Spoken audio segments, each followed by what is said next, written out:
بسم الله الرحمن الرحيم waxaan halkan ka salaamayaa odayaasha waxgaradka maamulka degmada xildhibaanada assalaamu calaykum waraxmatullaahi wabarakaatu meesha waxa yaalo u jeedaan waa khamri lagu halagayo ummadda muslimiinta ah wax magarata ah baa ka shaqeysa waxaan nin damiir la kama shaqeeyo ninka ka shaqeeyo waa la yaqaan waa niman damiir lahayn waa maandooriyana waa wax maanka dooriya aakhiriyo adduunba war hona baashaan waxaa lagu qabtay ciidanka amniga degmada Jiriban baa qabtay barta controlka degmada Jiriban baa lagu qabtay howlgale ciidamadu gobolka mudug bawaayadan waxa laga waday baashaan aad baa faro kulul baa loogu hayay ciidanka degmadana soo qabtay baashaan waana la hayaa dadkii waday sharcigana waafaqi doonaan dadkii waday waa la maxkamadeyn doonaa baashina waad u jeedaan intaasay ka koobnayd waana haynaa waxaan cod dheer iyo cod gaaban baa halkan uga diraya dadka baashan ka shaqeeya oo gobolka mudug ha haato ama degmada Jiriban ba ha haato dadka ka shaqeeya oo baasha inay degmada soo galiyaan isku dayaya baasha la yiraahdo khamrada baasha la yiraahdo halkaadi ka muuqato darayjiin baa ku qoran dadka ka shaqeeya waxaan cod dheer iyo cod gaaban ugu diraya in ciidamadu amar u qabaan meel kastay marayaan in la socdo dadka keena baasha waa noo qoran yihiin waa dad fara ku tiriso 1 iyo 2 la oran karo waana laga howlgalay waana laga howlgali doonaa ciidamaduna amar bay u qabaan kantaroolada amran saldhiga amran degmadoo dhan ba amran waana la qaban doonaa waxay wadaan gaadiid haday wataan waa lagala wareegaya dawladana lagu wareejinaya iyaguna waa kiislayaal waa dambiilayaal sharcigan la waafaqin doona insha Allah waxa halka ka muuqdo waa khamri saakay halkan waxaan ka mid ahay odayaasha degmada Jiriban ugu filweyn ama ugu waaya aragsan saaka waxaan halkan hortayada ka muuqata shay ila xaraameeyay binu aadankuna xaraameeyay damiirkuna xaraameeyay dhaqankuna xaraameeyay waxaad arkaysaan hortayada inay taal khamri noocyadii u xumaa oo darayjiinka la dhihi jiray waxa ku guuleystay inay soo qabtaan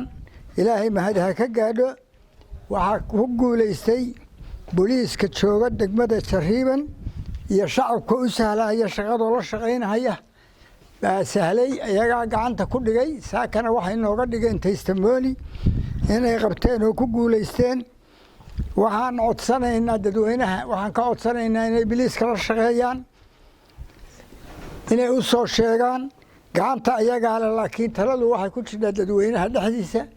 waxaas ilaahay hortiisa waxay ka yihiin waad ogtihiin binu aadanka dhibaatadiisa waad ogtihiin booliiskana waxaan ku boorinaynaa dawladda Puntland iyo taliyaha ciidanka nooc kasta uu yahay ama ha sareeyo ama in lagu dalacsiiyo qofka waxa uu qabta birimiyadiisa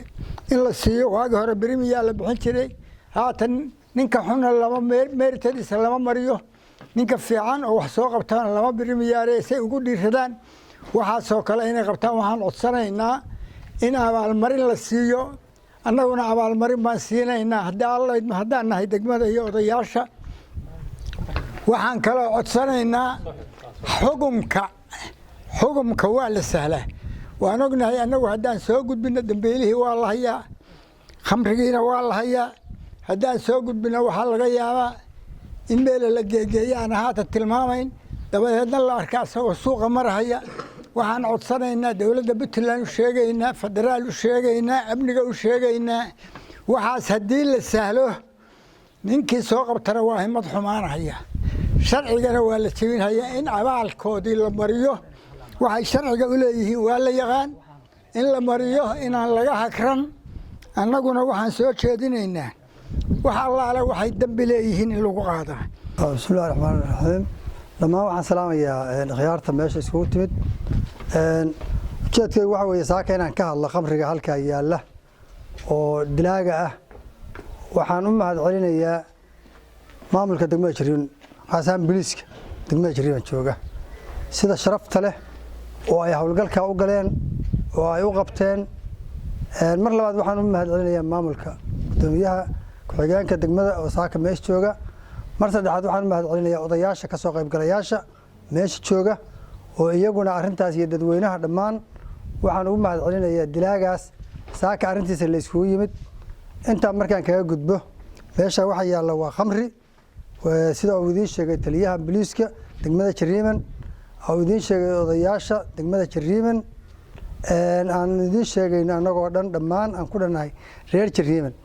wax fool xun baa meesha yaalla waxaan codsanaynaa dadka maamulka iyo dadka kaleba oo dadweynaha maamulka iyo wixii cadow ah oo dadka cadowka ah waa loo simeeyaa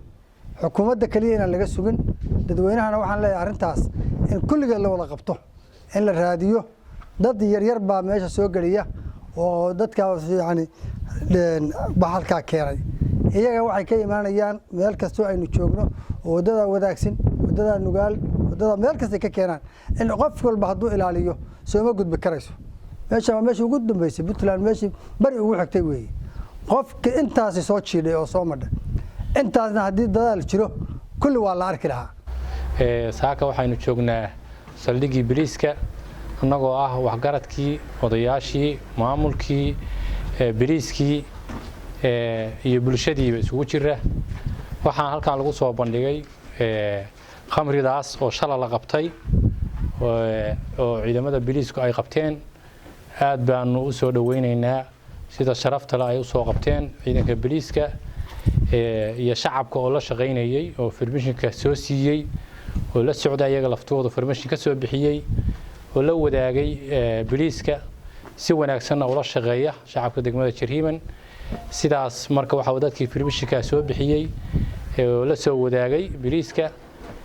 iyo booliiska waxaan u mahad celinaynaa sida sharafta leh ay ugu hawlgaleen u soo qabteen ciddii wadatay iyo ayadiiba gacanta ku soo dhigay cid kasta oo isku day doontana waa uga digaynaa inaysan isku dayin sidaas oo kale loo soo qaban doono maxkamadana la horgeyn doono waxay mutaystaan marka waxaan uga digaynaa ummadda haatan waa dad yar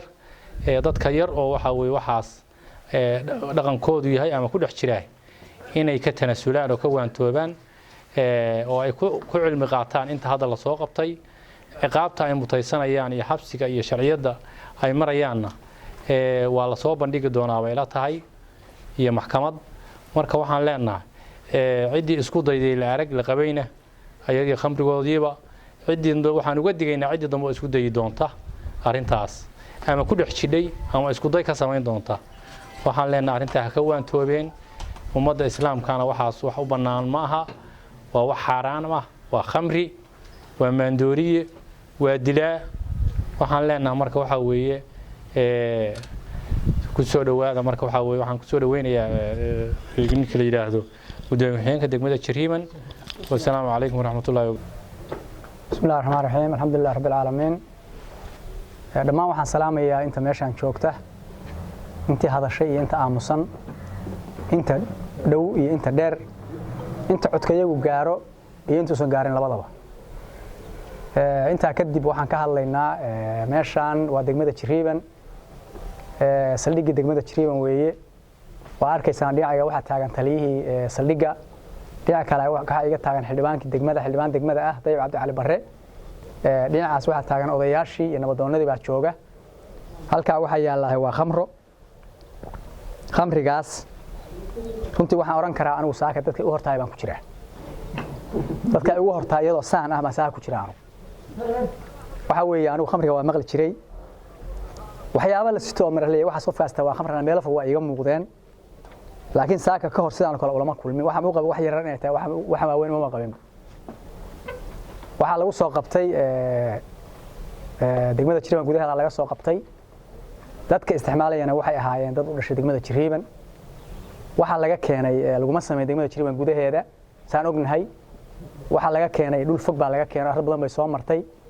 saa ogtiin meesha baashaas ka timisaan qiyaasayno dhinaca badda markii la ka aada waxa naga xiga 60 kilomitir badda taraaga ay soo madhana waa garan karaa intuu leeyahay intaas ay soo martay waxa ku nool dad waxa muuqata in uga hawlgalaysa saas baa muuqata waxaan leenahay bahashaas odayaasha iga horeeya ka hadlay sharciga waxay ku taana islaamku waa yaqaaniin dhalada halka taal waxa ay dili kadho na waa la garan karaa inta umad dili kadha ama wada gubi kadho waxaan leenahay aad iyo aad waxaan ugu mahad celinaynaa halkaan ugu mahad celinaynaa booliiska jooga ciidanka jooga saldhigga degmada Jariiban iyo dadka shacabka oo la hawlgalay oo riboodka soo siiyay oo riboodka soo gaarsiiyay iyo odayaasha degmada oo taagan meesha hawsha darteed u yimid dhammaantood waxaan leenahay hambalyo waxaan uga digaynaa dadka islaamka ah inta faraha kula jidha ha iska dayso inta faraha kula jidha ha iska dayso inta ganacsatada ha iska dayso inta cabta ha iska dayso inta haatan arkaysa sida ay waxaas yihiinna ha iska dayso dadkii baasha keena waa xiran yahay sharcigan la horgeyn doono hadii alla intaas waxaan kaga gudbayaa bacda salaan dadkii yani aan u hambalyeynayay oo arintaas ka soo hawlgalay waxaan si qaas u gudbayaa hadda gobolka waxaan ka codsanaynaa in laba shayba la helo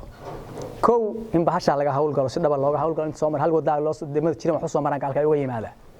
wadadaasna amni bay leedahay ciidan baa jooga ilaa galka iyo ilaa halka waxaan codsanaynaa in laga hawlgalo oo arintaas aysan sidaa ku sii socon oo ciidanku ay ka hawlgalaan oo dawladdu ka hawlgasho oo gobolku ka hawlgalo qodob intaa weeye kan labaadna waxa weeye waxaan falkaa halkan yaal waxaan ka sugaynaa riboodkooda si degdeg ah saldhigga dhexe oo gobolka ka sugaynaa insha Allah hadii alla